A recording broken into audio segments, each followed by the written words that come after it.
Si hoy entramos a cualquier iglesia tradicional, nos ponemos de pie en medio del servicio y decimos así con mucha seguridad que existen otros dioses además del creador del universo, pues lo más probable es que nos muestren amablemente la puerta de salida.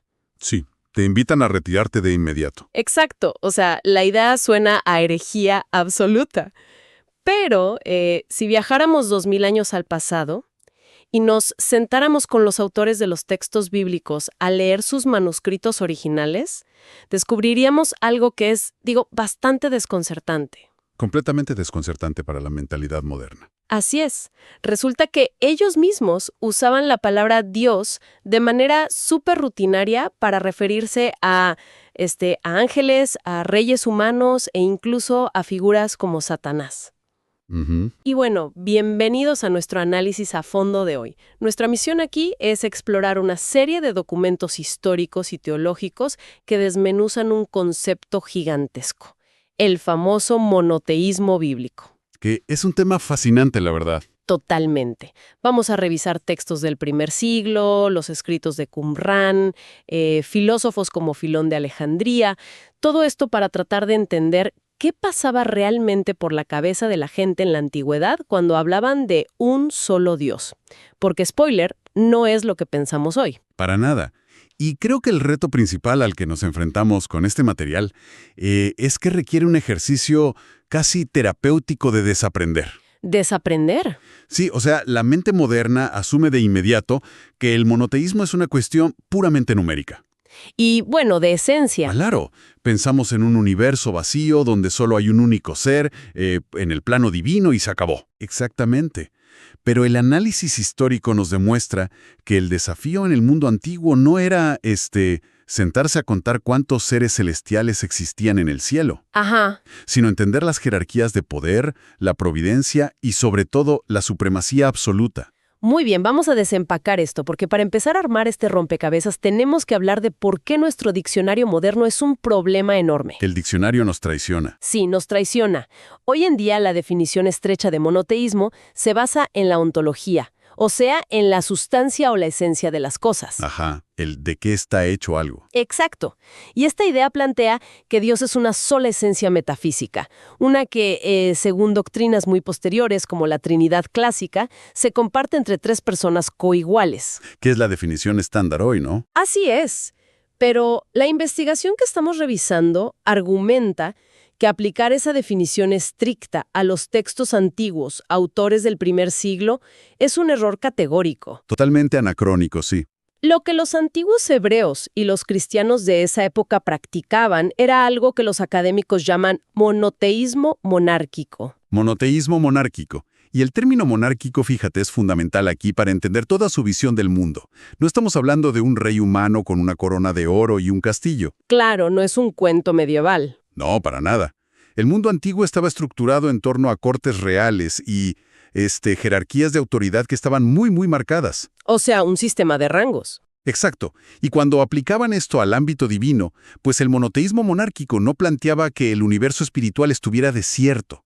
No decían que solo existía una entidad y el resto del espacio estaba vacío. Ajá, entonces, ¿qué planteaba exactamente? Lo que planteaba era que, sin importar cuántos seres celestiales superpoderosos existieran, había una sola fuente suprema. Una sola fuente. Sí, una sola cabeza universal de la que emanaba absolutamente toda la autoridad. Y mira, los textos que analizamos, basándose en pasajes clave como Juan 17:3, 1 Corintios 8:6, Efesios 4:6... Textos súper conocidos, digo. Muy conocidos. Todos ellos identifican a ese único Dios supremo de manera exclusiva con la figura del Padre.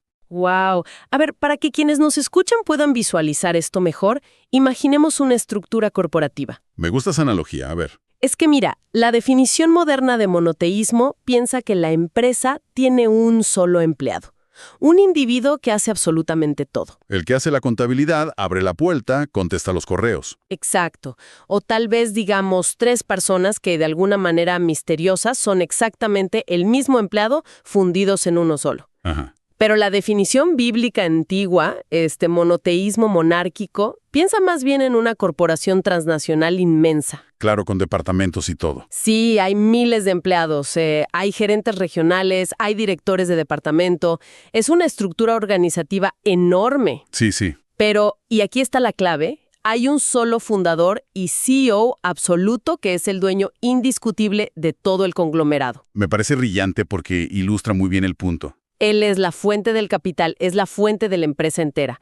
Nadie está a su nivel y todos, desde el gerente hasta el conserje, le rinden cuentas. Exactamente.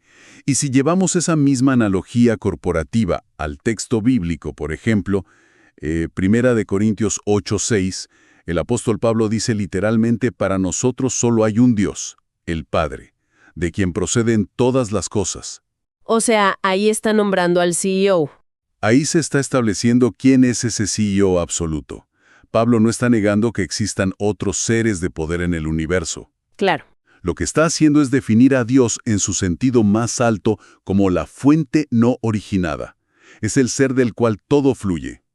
En el marco mental antiguo, ser la fuente última de todo. Esa es la característica definitoria de la supremacía. Entendido. Tiene mucha lógica. Pero a ver, si el Padre es el CEO supremo en esta corporación cósmica, pues esto nos abre una puerta bastante incómoda para el lector contemporáneo. Sí, empiezan los problemas para la mentalidad moderna. Exacto, porque ¿qué hacemos con los demás ejecutivos? La investigación señala claramente que hay otros seres en las Escrituras que reciben el título de dioses. Así es. Y aquí es donde la traducción y nuestra tradición, la verdad, nos juegan una mala pasada, porque ver la palabra dioses, así en plural, en un texto que consideramos sagrado, pues hace saltar todas las alarmas de politeísmo en nuestra cabeza. Claro, y las alarmas saltan precisamente porque insistimos en usar ese diccionario moderno del que hablábamos. Ajá. En el mundo del antiguo Medio Oriente, y específicamente en el hebreo bíblico, el término Elohim, que es el que nosotros traducimos como Dios, no era un nombre propio exclusivo del Ser Supremo. Espera, ¿no era un nombre propio? No, para nada. Era más bien un título que describía un rol, una función de autoridad, o simplemente a un ser que habitaba en el plano espiritual. O sea, como decir gerente o embajador. Exacto. Es un descriptor de categoría, no de identidad única. Por ejemplo, mira, hay un pasaje fascinante en Éxodo capítulo 7, versículo 1, donde Yahvé le dice a Moisés: mira, yo te he constituido Dios para Faraón. ¡Wow!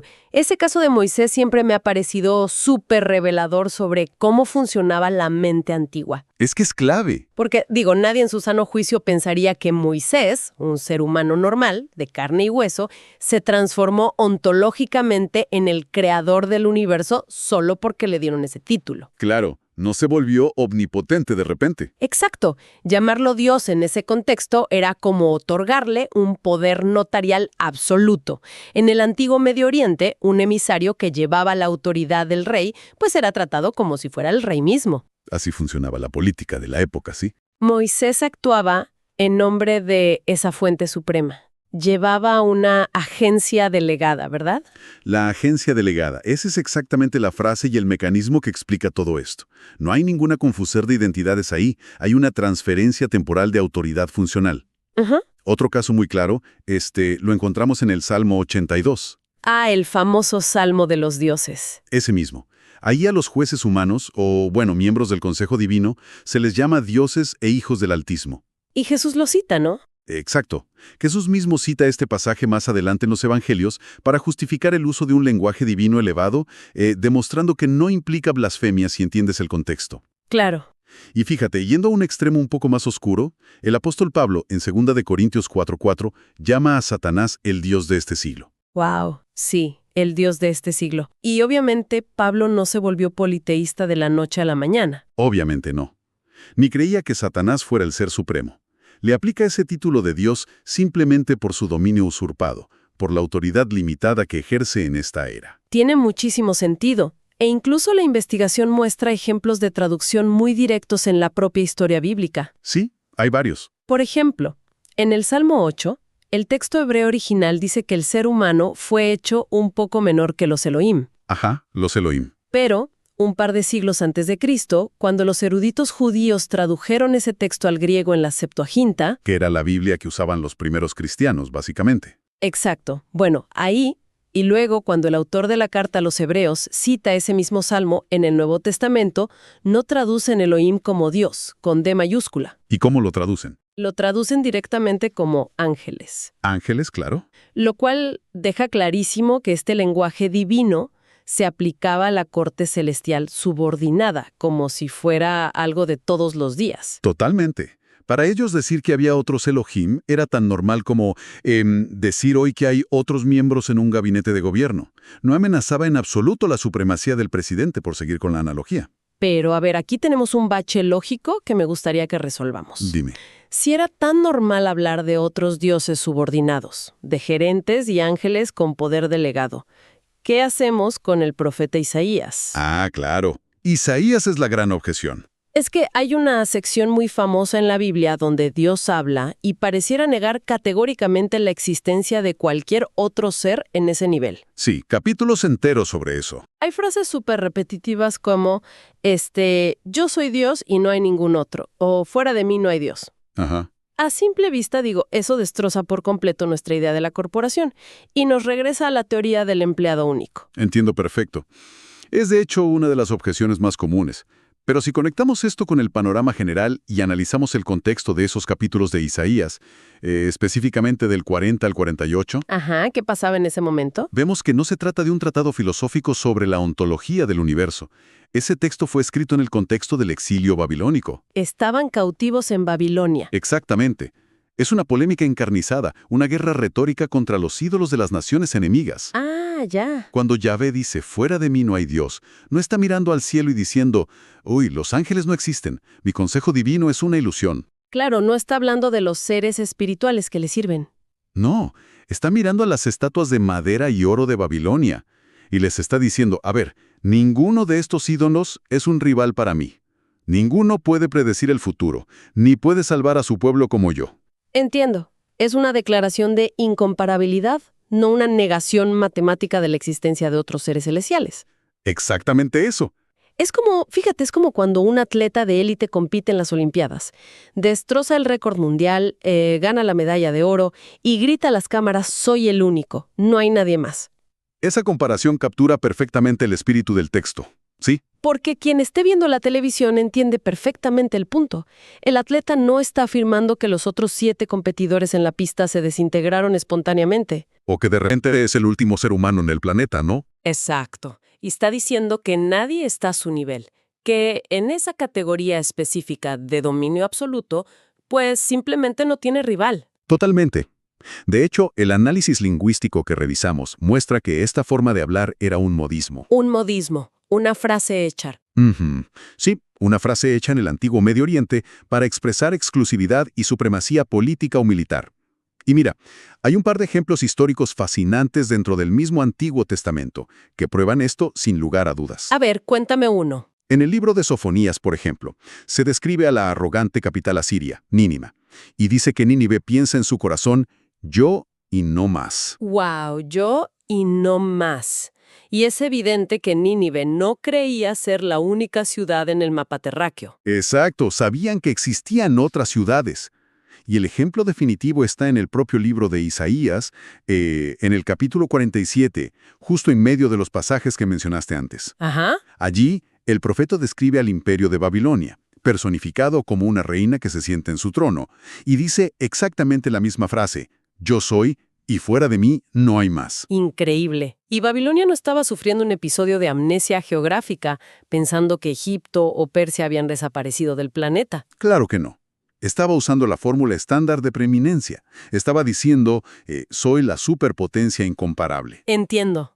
Así que cuando Yahvé usa ese mismo lenguaje, los oyentes antiguos entendían perfectamente que estaba reclamando ser el soberano absoluto y excluyendo a cualquier rival de su nivel. Claro, no borrando de la existencia a su propio Consejo Celestial. Exactamente. Todo esto tiene muchísimo sentido, al menos desde el punto de vista literario.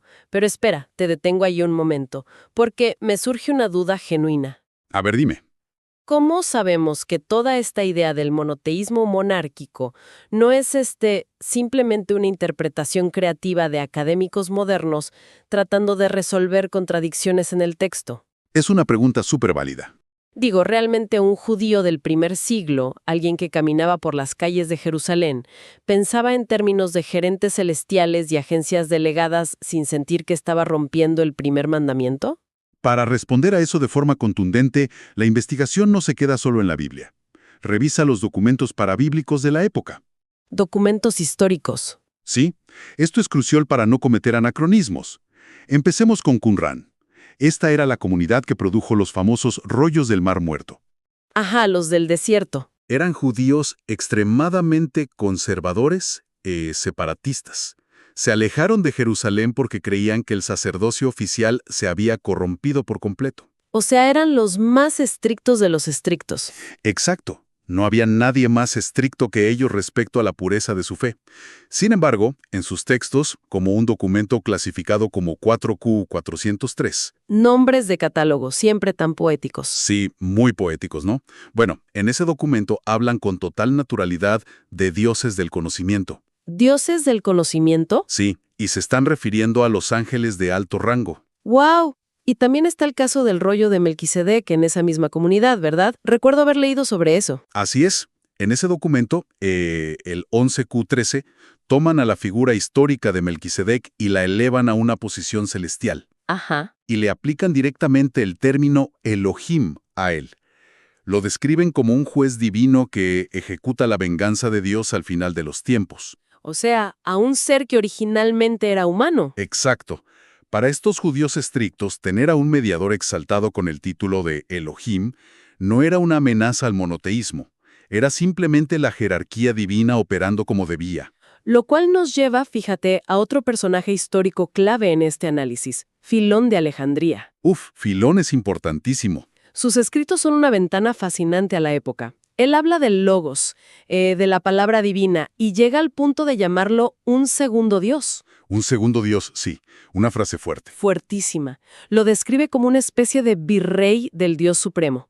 Y para evitar confusiones, Filón hace una distinción muy meticulosa en el griego. Ajá, cuéntanos de esa distinción. Usa la palabra Theos sin artículo definido para este lenguaje divino subordinado.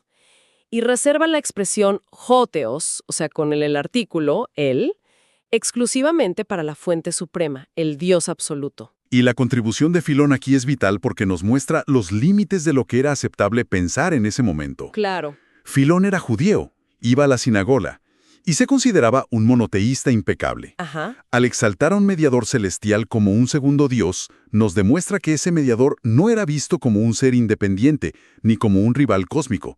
Actuaba por encargo del soberano. De acuerdo. Además, mira a Flavio Josefo, el gran historiador judío del primer siglo. Vemos algo muy similar en él. ¿Qué decía Josefo? Cuando Josefo tiene que explicarle el monoteísmo judío a la audiencia romana, no lo define como un problema matemático, de uno versus muchos. Ah, no usa números. No, lo define por la autosuficiencia de Dios.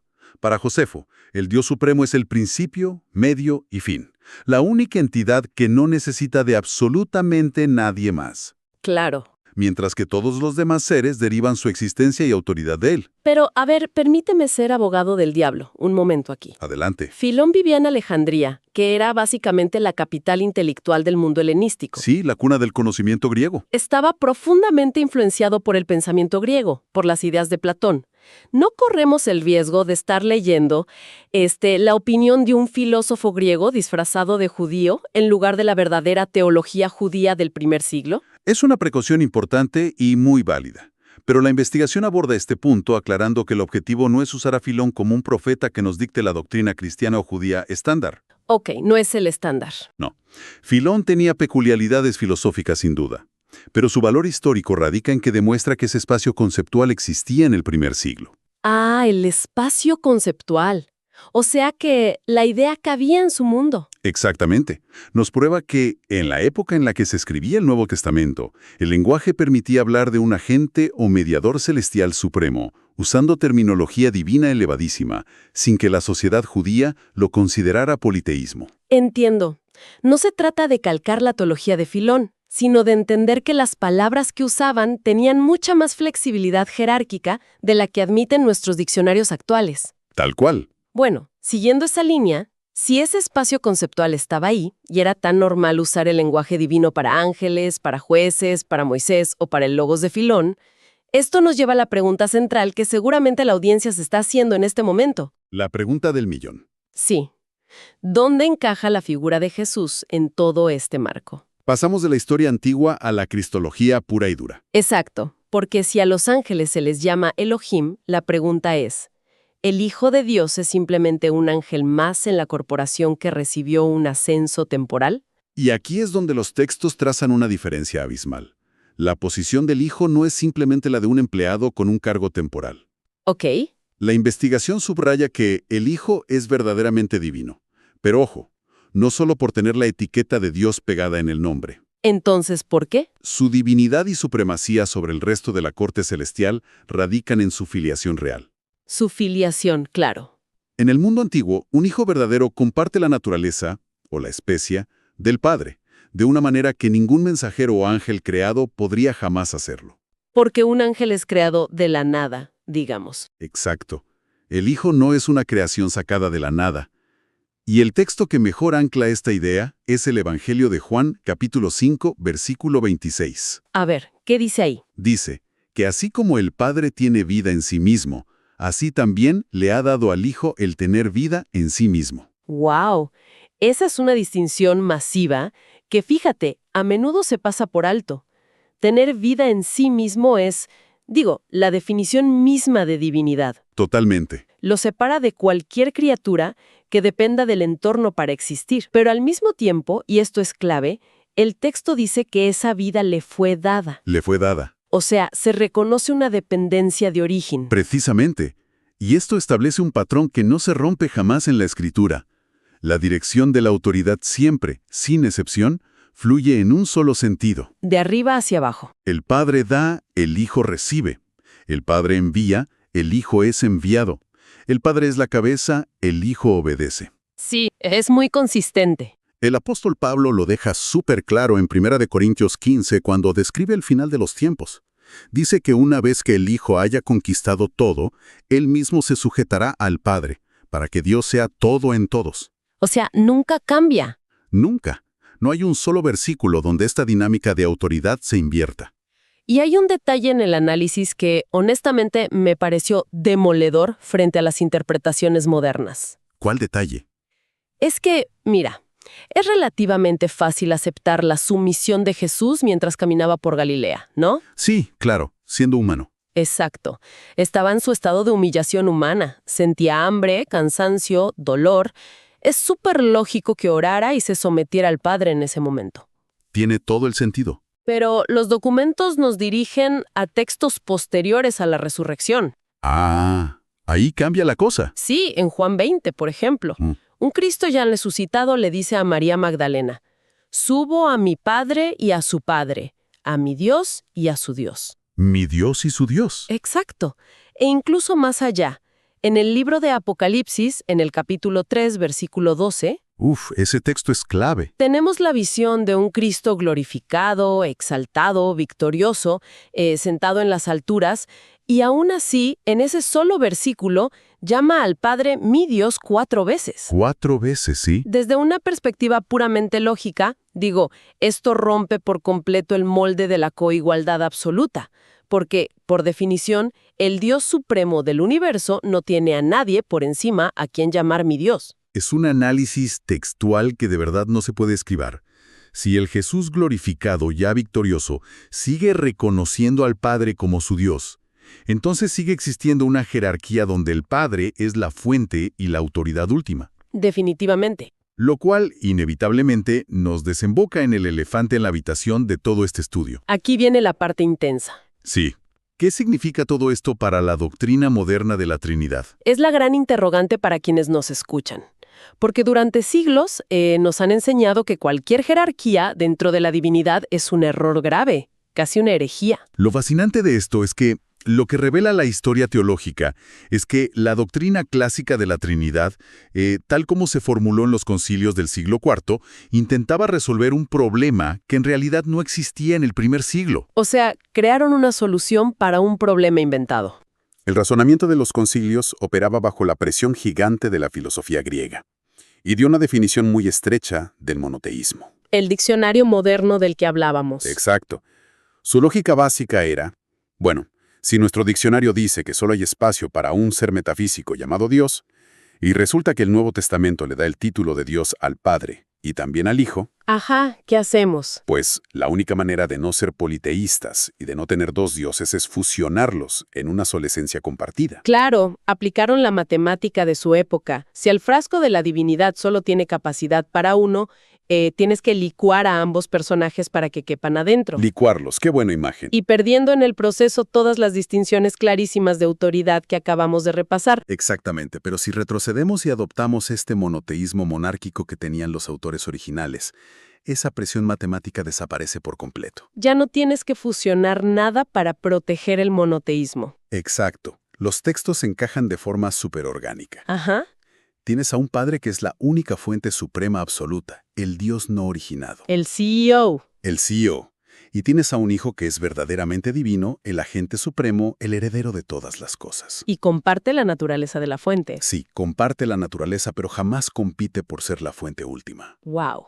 Para quienes escuchan esto y están tratando de procesar cómo afecta su comprensión al leer los textos, yo creo que el punto no es disminuir la figura del hijo o restarle poder, para nada. Al contrario, todo lo contrario, es ubicarlo en la posición de honor exacto que le da la narrativa bíblica antigua, sin esos filtros de los concilios romanos que vinieron siglos después. Así es. El paradigma moderno nos condicionó, a pensar que un solo Dios significa una esencia compartida y misteriosa. Ajá.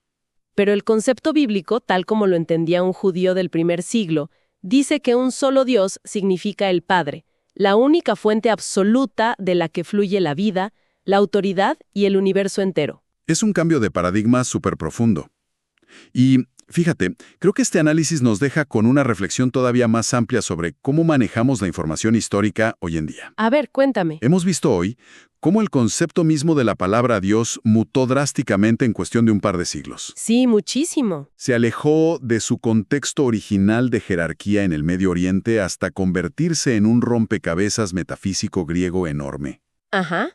Y esto nos llevó a construir sistemas teológicos inmensos, súper complejos, y bueno, a excomulgar a quienes no los entendieron. Literalmente. Solo para resolver contradicciones que en realidad eran ilusiones creadas por nuestros propios cambios de lenguaje. ¡Qué locura! Entonces, la pregunta que yo creo deberíamos hacernos todos es, ¿cuántos otros debates encarnizados que tenemos hoy, cuántas de las divisiones ideológicas modernas en nuestro día a día, son en el fondo simples malentendidos históricos sobre cómo nuestros antepasados usaban su propio vocabulario? Es una perspectiva que cambia las reglas del juego, totalmente. Nos obliga a detenernos y revisar qué diccionario traemos en la mochila antes de emitir juicios rápidos sobre la historia o sobre los textos que fundamentan toda nuestra cultura. Así es. Porque a veces la confusión no está en la página antigua, sino en los lentes modernos con los que intentamos leerla. Totalmente de acuerdo. Bueno, gracias por acompañarnos en esta exploración tan detallada. Sigan cuestionando sus definiciones y nos escuchamos en nuestro próximo análisis a fondo.